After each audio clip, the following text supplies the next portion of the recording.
Bonjour à tous, c'est Nicolas Rago pour limpers.com. Alors j'ai décidé de réaliser deux vidéos en NL100 Heads Up. Aujourd'hui je vous présente la première partie de cette mini-série. Dans cette première vidéo je vais jouer contre plusieurs adversaires avec des styles assez différents. Sur les trois adversaires que je vais jouer, il me semble qu'il y en a deux qui sont assez moyens. Il y en a un qui est vraiment faible. Donc on va le voir ensemble. Et dans une deuxième partie, donc qui concernera une deuxième vidéo, je ferai un heads up contre le même joueur, euh, contre un joueur vraiment bon, en tout cas pour une limite comme de la NL100 sur les points FR. J'avais été assez surpris par son niveau de jeu. Il m'a donné du fil à retordre, donc voilà, on verra ça dans une deuxième partie. Et ben on va commencer avec deux adversaires différents. Koala 93 à gauche, 993 et Spunchy à droite.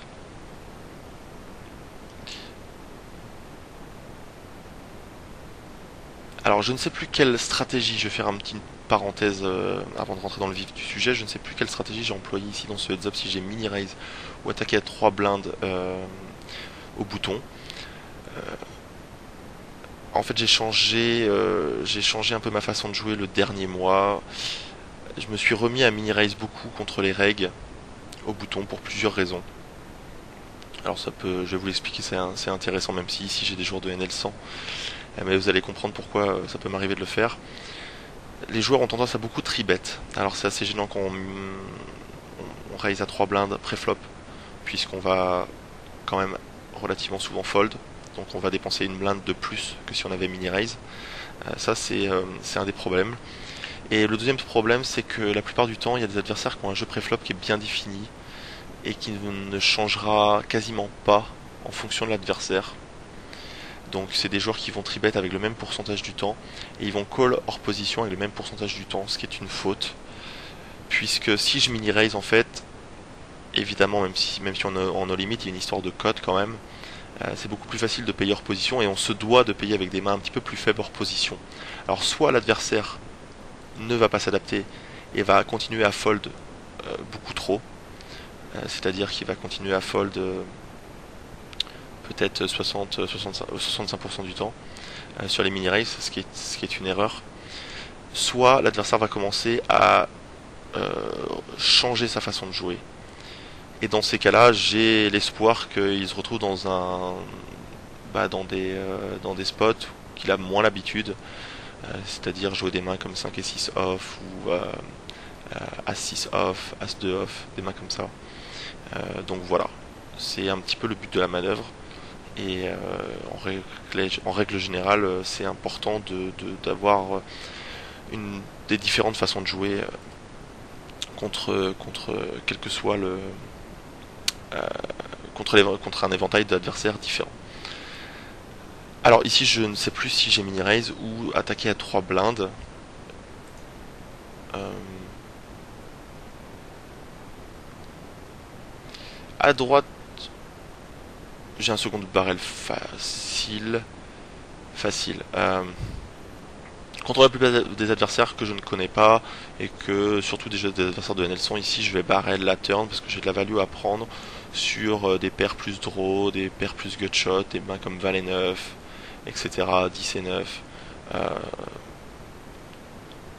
Peut-être une main comme As 10 avec l'As de pique ou des mains comme ça contre laquelle ma paire de roi est favorite. Je ne pense pas me faire check raiser assez souvent en bluff à la turn contre des adversaires en L100 que je suppose qu'ils vont être relativement passifs. Donc ça me dérange pas de barrel ici contre un joueur assez bon. Je vais devoir faire attention puisque ça serait assez grave de bet, de se faire check raiser en bluff et de devoir passer. Donc suivant le style adverse et le flow, il y a des fois je vais de barrel, des fois je vais check back. Voilà, ça va dépendre. Mais contre un adversaire lambda, le standard ici c'est de bet, même si j'ai pas le roi de pique. C'est vrai que alors même contre un joueur agressif, entre parenthèses, si j'avais contre un joueur très agressif, si j'avais la paire de roi plus le roi de pique, a priori ce serait un 2 barrel beaucoup plus facile.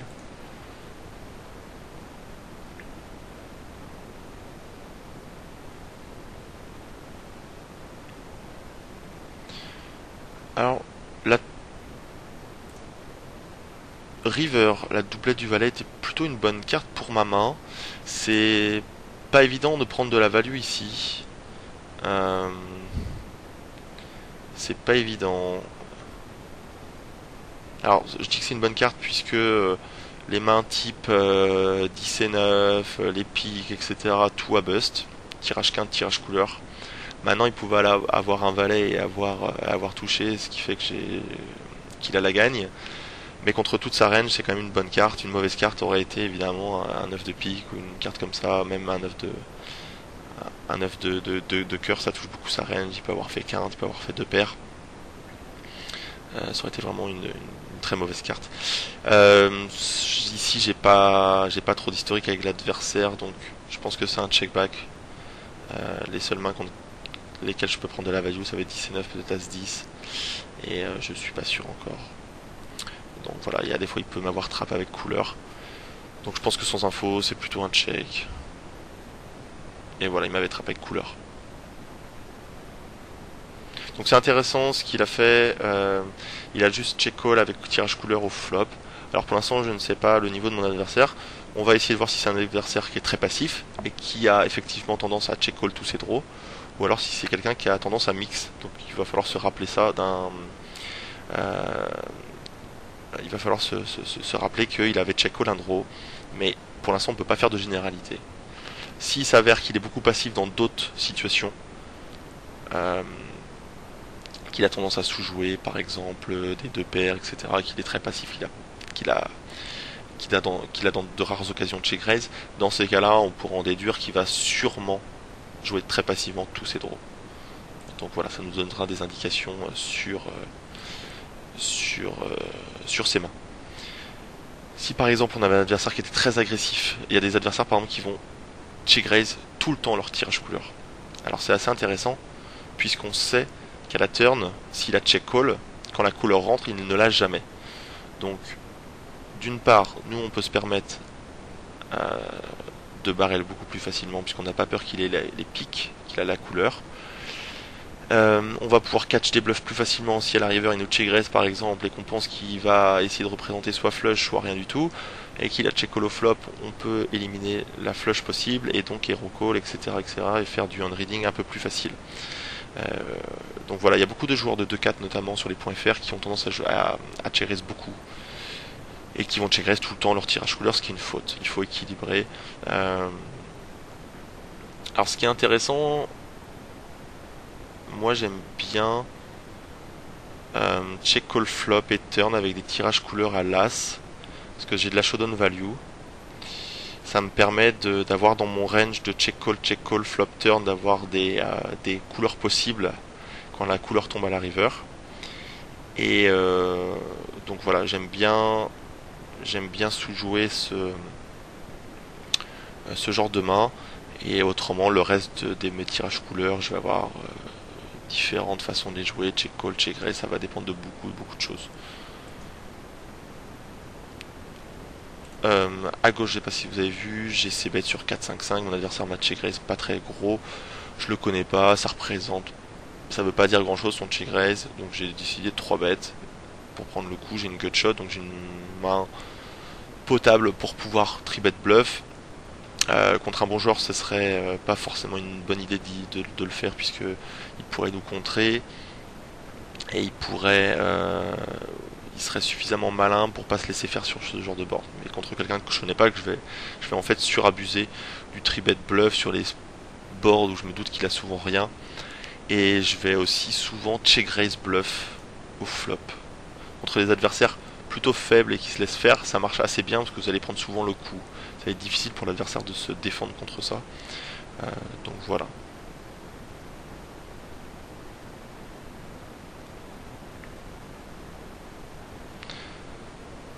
Donc je commence à tester un petit peu mon adversaire. L'adversaire de gauche a tendance il me semble, à tout le temps mini raise.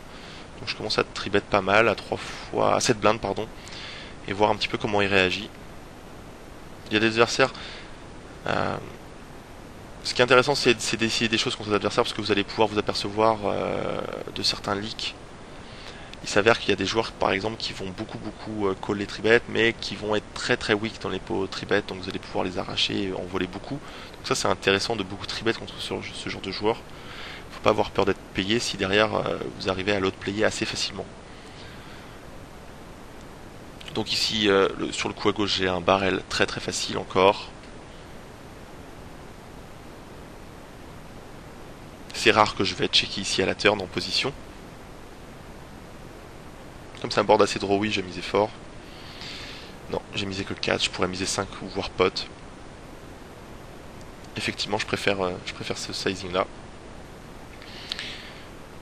Bon, à droite on a flopé les nuts, j'ai décidé de donk. Je sais pas pourquoi. Ok, ouais, pourquoi pas.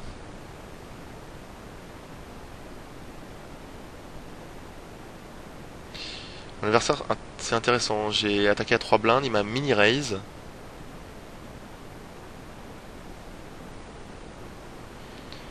Il m'a mine 3 bêtes, donc j'ai call. On va voir si la tendance se confirme. Donc voilà, comme je l'ai dit, contre beaucoup de joueurs à gauche. Contre beaucoup de joueurs, donc sur la table de gauche, contre des joueurs qui se laissent faire, je vais beaucoup checker ce genre de board, puisqu'ils ont très souvent rien, donc je vais pouvoir les faire fold. J'ai une gut shot. Parfois mon valet et mon 9 sont bons, c'est-à-dire que s'il a une main comme As-8, ou je sais pas moi, 8 et 10, 8 et 7, il va peut-être payer mon check raise, et j'ai quand même pas mal d'out, j'ai les 9, les 10 et les valets. Plus il y a des fois je peux trouver un cœur comme ici, le 3 de cœur, qui me donne un tirage couleur. Donc voilà, la backdoor cœur. C'est quelque chose à prendre en compte quand vous check raisez. À choisir, je préfère check raise 9 et valet à cœur que 9 et valet off, puisque de temps en temps je vais trouver un cœur, il y a environ 10 cartes dans le paquet, donc 25% du temps je vais pouvoir trouver un gros draw et continuer beaucoup plus facilement mon agression, beaucoup plus facilement que s'il y avait une doublette de la dame par exemple, ou du 8. Donc une excellente carte pour continuer. Ici j'ai intérêt à miser plutôt fort pour maximiser ma folding equity. Et il y a un autre phénomène aussi dans ce genre de pot, c'est qu'en misant fort, mon adversaire, c'est assez compliqué pour lui de raise sans se commit. Alors il peut raise en bluff évidemment, mais s'il a une main, comme par exemple Roi-Dame, et qu'il me raise, il pourra pas lâcher sur un all-in. C'est pas comme si par exemple je misais 10, il pouvait faire une espèce de raise pour value, pour info, comme certains peuvent faire à 25 et peut-être fold sur mon shove. Ici en misant fort, on enlève la possibilité adverse. On diminue très fortement la probabilité adverse, la possibilité de raise à la turn. Donc c'est ce qu'on a envie, parce que on n'a pas forcément envie de stack off, mais on a envie de voir la river.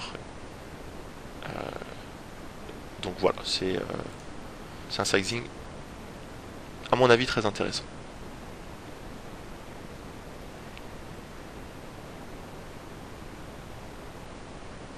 Apparemment tout le match j'ai dû raise à 3 blindes,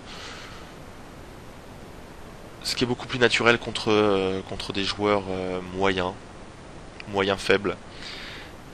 La plupart du temps, si je mini-raise, c'est que soit l'adversaire est bon et a tendance à beaucoup tribet, ou alors à l'opposé il va être vraiment très fou et il va faire un peu n'importe quoi, et du coup je vais attendre les spots intéressants pour le piéger. Mais contre un adversaire assez random, je vais plutôt faire 3 blindes. Il y a des joueurs qui vont avoir tendance à beaucoup trop call leur position, donc ça va être un leak, donc je préfère grossir le pot de manière assez importante, beaucoup plus importante qu'à mini raise. Bon, As-9 off, ça va être un fold, hein, même si surtout qu'il 3 bet à 12% pour l'instant. J'ai que 35 mains, mais ça donne déjà une idée. Ah bah, ça montait à 17%. Bon, bah je retire ce que j'ai dit. Là, ouais, l'échantillon est pas forcément très gros encore. Je pense qu'il va falloir attendre 70 mains, soit 100 mains pour déjà avoir une bien meilleure idée de son pourcentage. Alors, sur la table de droite, on a vu que c'est un adversaire qui limp. On vient de voir qu'il limp sur ce coup. Alors, la plupart du temps, si vous jouez contre un joueur que vous connaissez pas qui va limp, ça va être un joueur faible, voire très faible. Néanmoins, on peut avoir dans sa stratégie une range de limp fold et une range de limp call, ce qui n'est pas du tout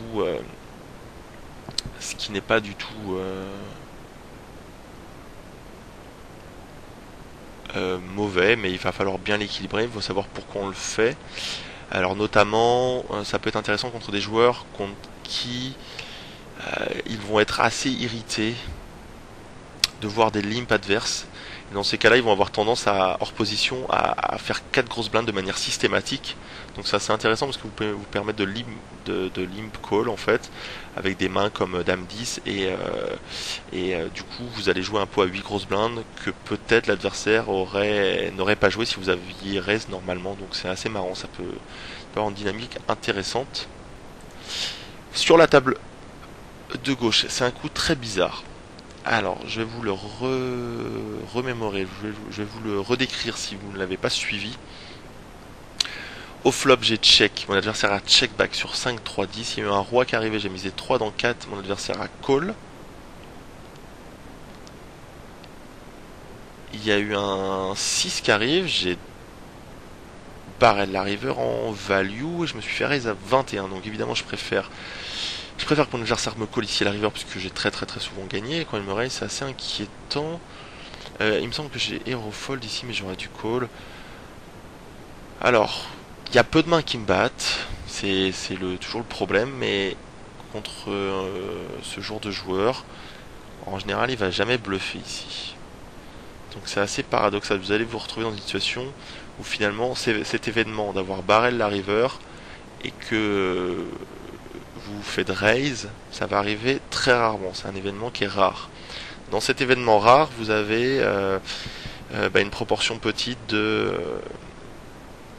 une certaine proportion de bluff, une certaine proportion de value. Et comme cet événement est rare, c'est difficile de quantifier de quel côté va pencher la balance, value ou bluff. Est-ce que notre adversaire va beaucoup plus souvent bluff que value ici? C'est vraiment difficile parce que c'est un spot qui va arriver rarement. J'espère que je me fais bien comprendre.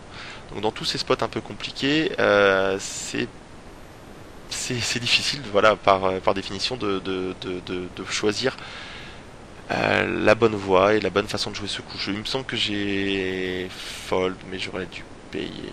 Alors ici il y a quelqu'un qui me bat, c'est les deux paires au 6. 6 et 3, 6 et 5, 6 et 10 peut-être. Non, pas 6 et 10, je pense qu'il aurait barrel. Roi 6, Proland 6, mais bon, ça fait pas beaucoup de mains, j'aurais dû payer. J'ai hero fold, mais bon, c'est dangereux. D'hero fold, je connais pas beaucoup l'adversaire, et j'ai 13 à payer dans un pot qui fera 50. Faut que ça marche une fois sur 4.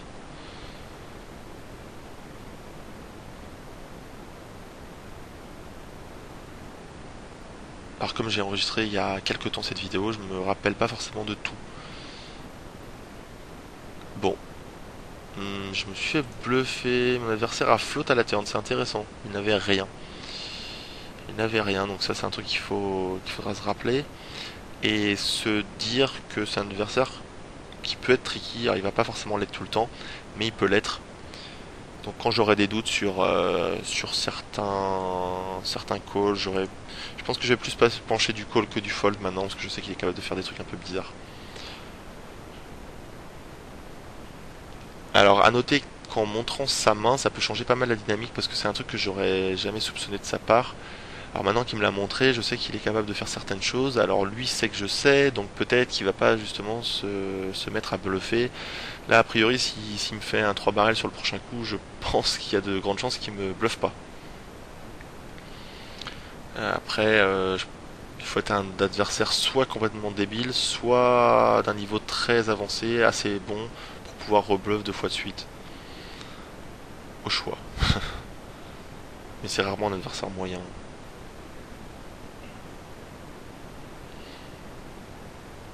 Alors je vais faire une petite pause sur la stratégie à employer contre chaque adversaire. On va commencer par notre ami Koala à gauche. Alors c'est un joueur qui attaque en small blind à 76%. Bon, évidemment, les stats que j'ai, ça c'était en fin de session. Là, on est en cours de session, donc les stats vont s'affiner au fur et à mesure. Donc quand je joue à ce moment-là précis, je ne connais pas exactement avec précision toutes ces statistiques que je vais vous expliquer, je vais vous décrire. En small blind, il joue 76% des boutons. C'est assez peu. C'est assez peu parce qu'il mini-raise. Donc comme il mini-raise, il peut se permettre de jouer beaucoup plus de boutons en fait. Voilà, je vais pas rentrer dans les détails, mais ça paraît logique. En big blind, il défend 52%, c'est beaucoup trop, puisque je raise à 3 blindes et donc voilà, il est beaucoup trop CS.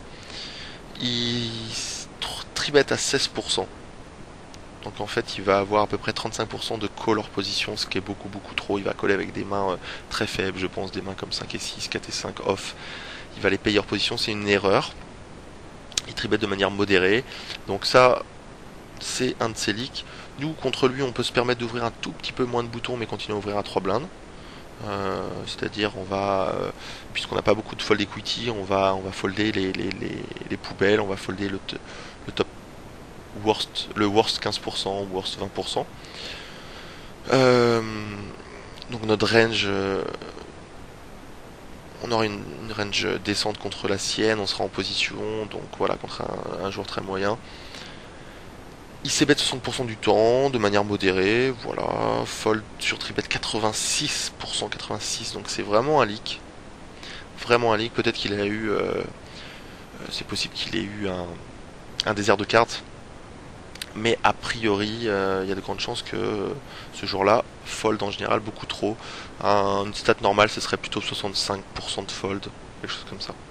Et il check raise beaucoup au flop, ce qui est plutôt une bonne chose avec sa façon de jouer, parce il a tendance à beaucoup call hors position. Mais il se laisse pas faire, il est agressif au flop. Donc il compense, il check raise beaucoup, c'est-à-dire à 33%. Donc contre un joueur qui check raise beaucoup, je vais avoir tendance à beaucoup moins ses bêtes mes troisième et mes deuxième paires, voire pas du tout, puisque je vais me retrouver dans des spots assez délicats. Par exemple sur des boards valet 9-2, on se fait check raise, on a un 9, on va avoir un 10 qui arrive qui touche sa range, on va avoir du mal à les jouer, donc on peut check back et prendre de la value, turn river.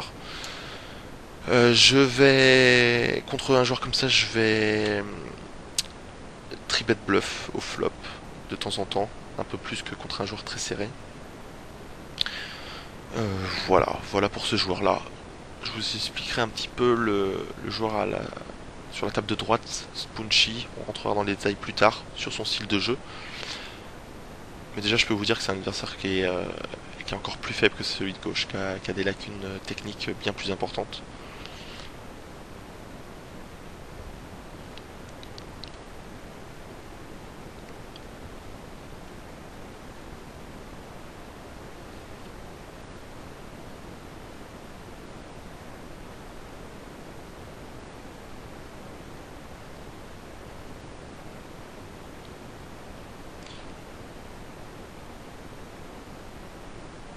Alors, j'ai pas assez bête le flop.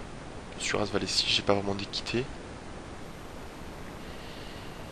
Je pourrais avoir un valet ici avec cette façon de jouer. Bon, ça peut m'arriver de check back avec un ace high. Avec top pair, ça peut m'arriver, puisqu'il y a des joueurs qui sont assez maniaques qui ont tendance à auto-bet turn et river. Donc contre ces gens-là, ça nous permet de prendre 2 bêtes de value de manière assez systématique. Donc ça peut être intéressant de temps en temps de check back top pair. Alors à choisir, je vais plutôt le faire avec des mains des top pair mauvais kicker, puisque les mains du type top pair bon kicker, j'aurais tendance à en profiter pour 3 barrels, alors que les top pairs de mauvais kicker, ça va être beaucoup plus difficile à tri barrel. Donc si je check back, ça me permet de temps en temps de prendre 2 barrels turn river, donc de pas perdre un bet de value avec la ligne de check back.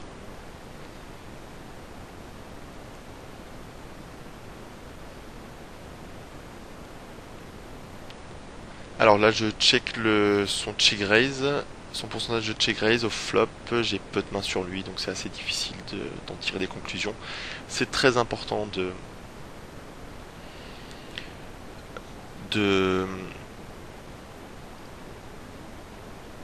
c'est toujours très important quand vous regardez une stat adverse de vous fier à la cohérence et et à l'échantillon à l'échantillon que vous avez joué contre l'adversaire. C'est c'est vraiment important puisque il y a des situations qui vont arriver tellement souvent, tellement peu souvent que si vous jouez sans main, la stat elle a aucun, euh, il n'y a aucun crédit à donner à la stat.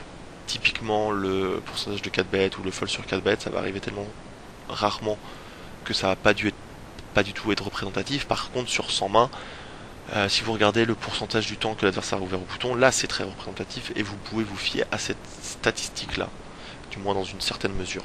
Donc ça, faut faire très attention. Et sur la table de gauche, j'ai payé le tribet sur un adversaire qui avait à l'heure actuelle 14% de tribet. Il a ses bêtes, c'est assez difficile de call. J'ai pas l'as de cœur. J'aurais peut-être l'as de cœur, j'aurais call. Puisque si je trouve un cœur à la turn, je pourrais stack off en semi-bluff de manière assez intéressante, voire avec le valet de cœur. Ici, j'ai décidé de tenter un raise bluff contre voilà, ce jour-là que je pense qu'il est assez straightforward. Donc, je me suis dit qu'un raise va souvent le faire fold. Bon, finalement, il m'a shove. Bon, voilà. Il m'a shove avec As-Roi, c'est marrant. Je sais pas s'il essaye de me faire passer mieux.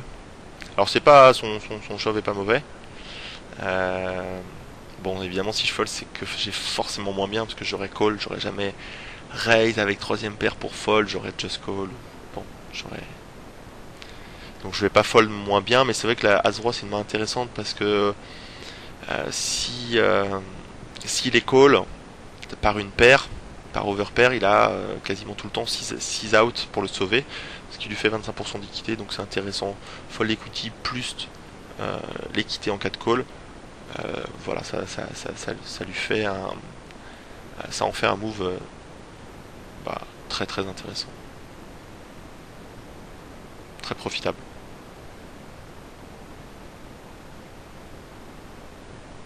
Pour l'instant, le heads-up est assez mou. C'est voulu. Je joue contre des adversaires que je ne connais pas, qui sont assez faibles et qui vont normalement faire des erreurs importantes techniquement. J'ai pas besoin de leur mettre la pression, quoi que ce soit, ou comme certains font des fois, commencer à jouer très agressif pour se calmer. Euh,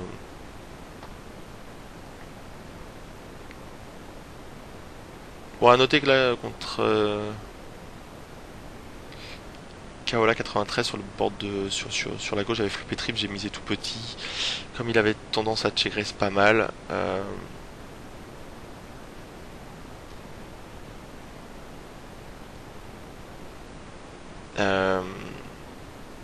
je me suis dit que je pouvais l'inciter à check raise en misant encore plus petit que d'habitude.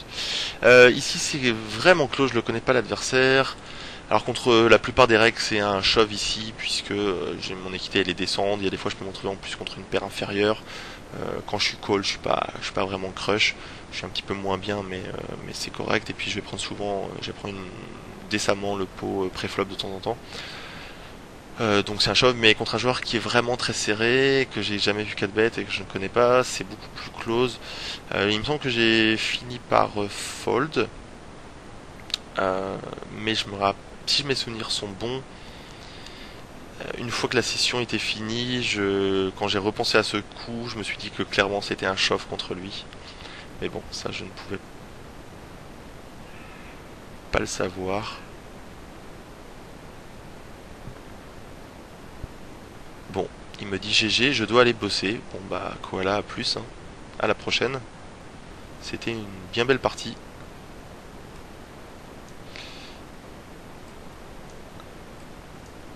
Alors, je vais avancer ici.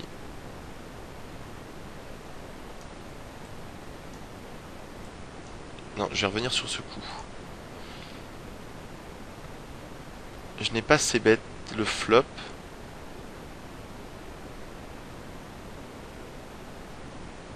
Je sais bet la turn, je me fais call et donc bet 3. Bon, alors là, ça veut dire un peu n'importe quoi, ce donc bet, donc j'ai décidé de raise en bluff. Je pense que c'est ok. Je peux avoir touché les piques. La manière dont il a joué, j'ai l'impression qu'il a une main vraiment faible. Donc voilà, j'ai mis 16 pour gagner 19, faut que ça marche à peu près une fois sur deux. Et mauvaise nouvelle, je me suis fait snap. Donc voilà, alors c'est un adversaire, il emploie une ligne assez bizarre et pas très standard. Donc voilà, il faudra que je me méfie s'il refait ce sizing là plus tard. Alors pardon, je vous ai dit que c'était de la NL100, mais il y avait aussi de la NL50 sur la table de droite, j'avais pas fait gaffe.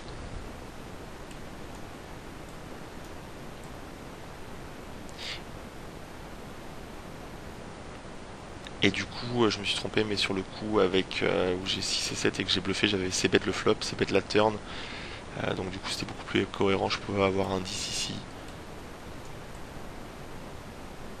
Alors, bon, ici, j'ai à suite, j'ai C bet, standard.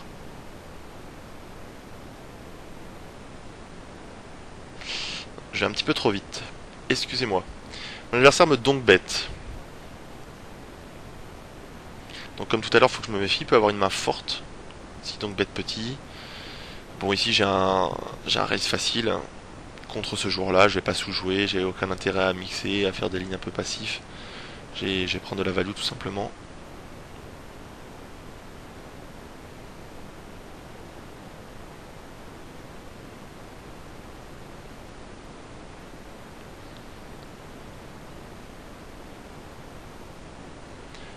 Ici j'ai fait un petit sizing en fait. Je pense qu'il a une main assez faible, donc j'espère me faire payer par un 5 ou un 4. Il aurait peut-être passé si j'avais misé plus fort. Bon, un 4, je pense pas, mais un 5. Il peut avoir une main, paire de 6, paire de 7. Peut-être même Ace High, une main comme A6, A7. Voilà, et en misant petit, je lui laisse poser la possibilité de me raiser en bluff. Donc voilà, il a m'a payé très vite. On va voir sa main. Il avait As-4. Bon, j'ai perdu un peu de value si j'avais pas misé plus fort, mais bon, contre son range, je pense que c'était intéressant.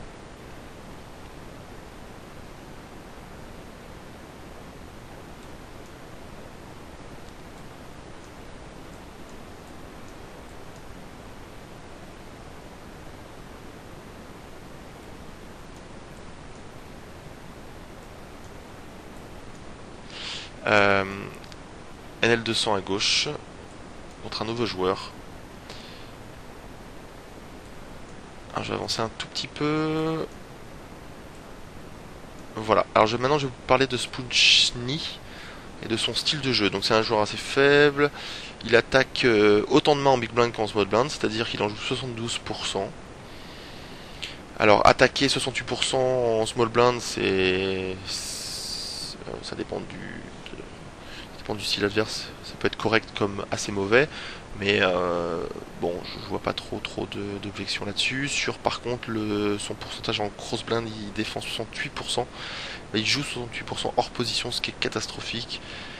Donc contre lui, bah, il va falloir on peut folder un peu plus au bouton et puis garder un range solide au bouton contre lui.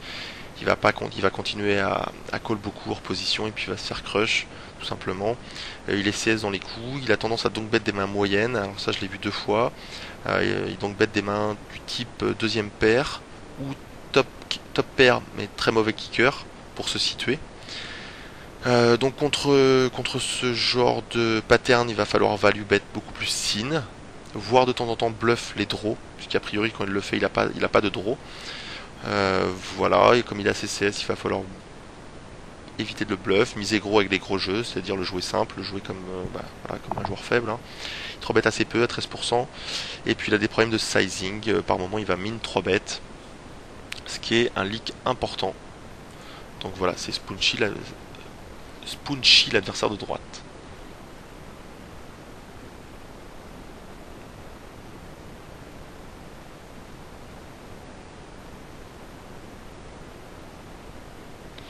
J'étais assez chanceux de faire runner trip.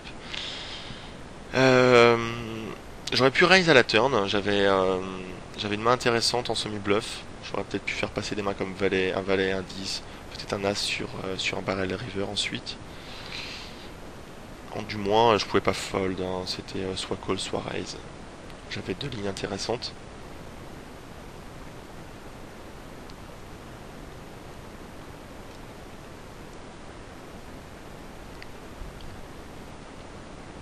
Donc là, mon adversaire m'a min tribet. Pour l'instant, il m'avait tribet que 5% du temps, donc j'avais aucune raison de vouloir l'autre play, surtout que bon, il est CS, il va falloir jouer simplement les mains, payer beaucoup payer tous les mines 3 bêtes, et puis jouer plutôt en fit or fold, tant que sa range de mine 3 bêtes est très forte. S'il commence à le faire 40% du temps, bah là je vais jouer comme si c'était un coup normal, voilà, sans que ça soit 3 bêtes particulièrement.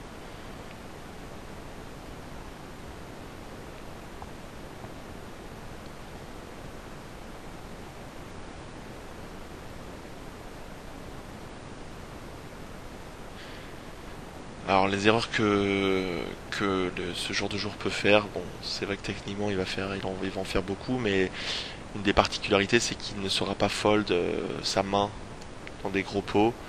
Je vais pouvoir le value turn assez facilement et puis je vais pouvoir sûrement lui prendre de gros bet river que certains n'auraient pas payé. Alors c'est intéressant, mon adversaire me donk bet encore.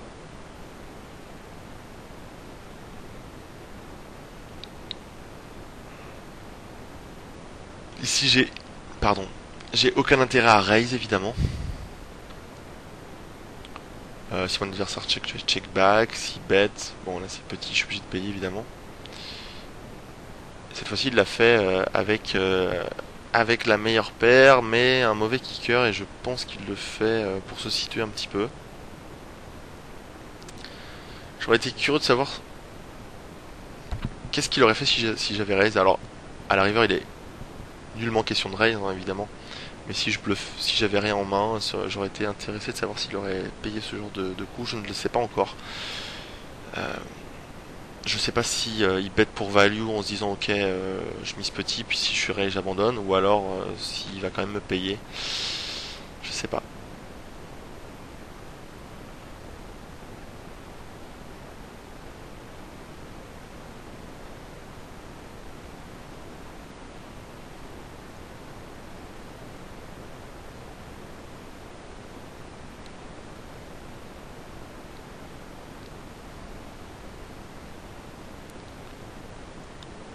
Alors ce qui est intéressant dans les heads up, c'est que vous devez changer votre façon de jouer au fur et à mesure de la partie face à l'adversaire, essayer de comprendre comment l'adversaire joue, comment il essaie de s'adapter contre vous, et voilà, essayer d'optimiser votre V en changeant votre façon de jouer. Ce que je vous conseille si vous débutez en heads up, c'est à la fin d'un heads up de faire une review des mains jouées. Une fois que tout est fini, à froid, essayer de regarder les statistiques de l'adversaire et essayer de comprendre quels sont ses leaks, voilà, quels sont ses leaks dans son jeu et comment vous pouvez l'exploiter. Essayez de voir si dans le heads up vous avez remarqué ces leaks là, ceux que que vous avez remarqué a posteriori. Essayez de comprendre pourquoi. Si vous n'avez pas remarqué ces leaks pendant les heads up, c'est-à-dire que vous avez un peu été dépassé par les événements, essayez de comprendre pourquoi. Essayez de corriger ça par la suite. Euh, j'ai tribet. Oui. Je me suis fait donc j'ai tribet le flop, j'ai c-bet, j'ai tribet pré-flop, j'ai c-bet, je me suis fait call ici, j'ai touché la meilleure carte du deck, le 10 de pique, donc là c'est je vais être bet pour value et si mon adversaire me raise, je vais sur mon stack off, s'il a un valet tant pis, il peut me faire ça en semi-bluff et voilà.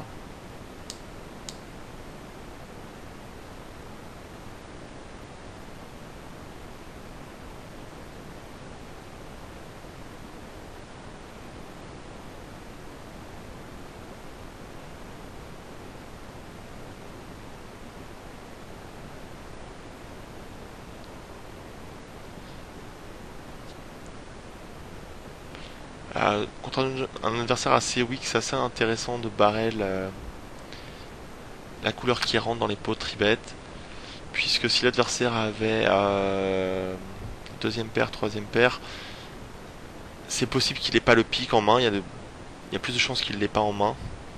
Et donc du coup, s'il a une main juste paire, mais sans pic, c'est-à-dire il y a 3 pics par terre à la turn, son équité descend beaucoup en fait face à notre range. C'est beaucoup plus difficile pour lui de payer la mise adverse ou de faire all-in, puisque il peut être drawing dead et même quand il est devant, souvent l'adversaire a beaucoup de cartes pour le sauver, donc c'est beaucoup plus difficile pour lui d'assumer un 2 barrel. Donc c'est des cartes assez intéressantes à bet contre la plupart des joueurs. Et puis la plupart des adversaires dans les pots tribet aiment bien stack off les tirages couleurs, donc en général ils n'ont pas la couleur. Donc c'est des cartes que vous pouvez barrel turn ou voir river.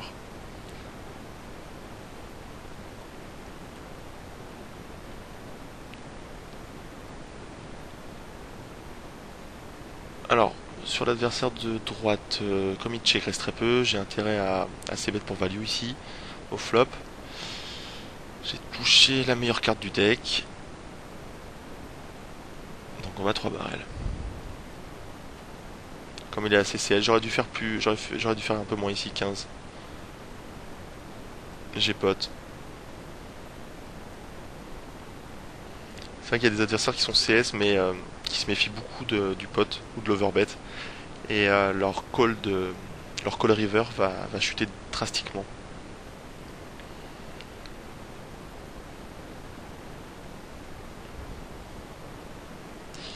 Alors il me semble que je me suis trompé tout à l'heure.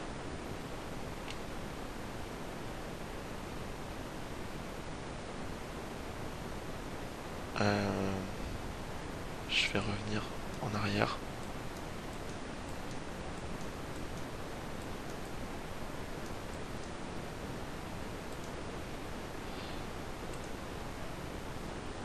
Voilà, excusez-moi, c'était pas un pot tribet, j'ai confondu puisque c'est en NL200, j'ai donc bet le flop.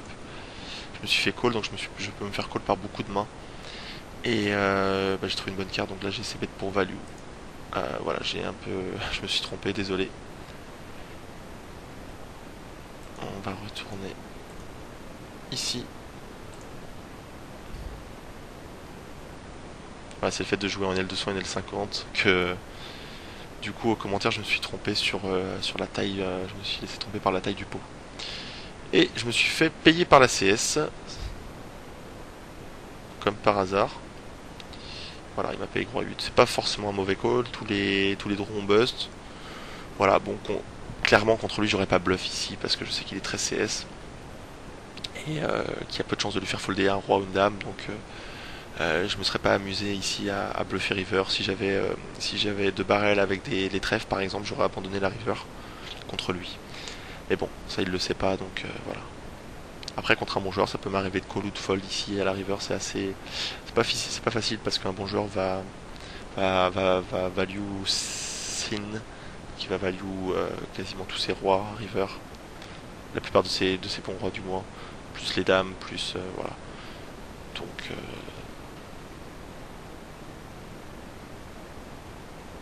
alors comme c'est un adversaire qui check back de temps en temps, j'ai préféré donc bet contre lui top pair pour value tout simplement.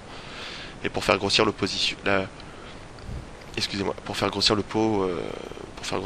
Voilà, avec une bonne main.